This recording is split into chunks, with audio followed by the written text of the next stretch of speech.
mag-try natin ang ating meat grinder. Meron akong meat, carrots, onion, garlic, and onion leeks. Mabilis lang yan.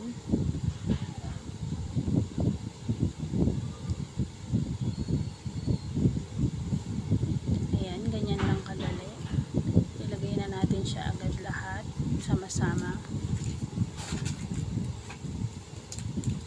Gagawa ako ng siomai at saka ng Shanghai. Pag nag-crave kayo ng siomai at Shanghai at meron kayong meat grinder, madali lang gawin. Hindi mo na kailangan bumili sa labas ng siomai. Yan, lagyan mo na ng mga pampalasa.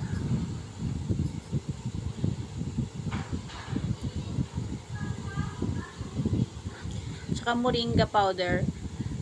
Gawa ko rin yung moringa powder na yan kasi yung anak ko pag may mga sabaw nilalagyan ko siya ng moringa or malunggay powder tsaka sa kape or Milo lalagay din ako.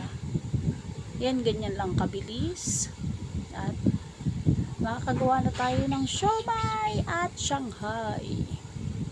Pareho kong favorite. Charan! O, diba?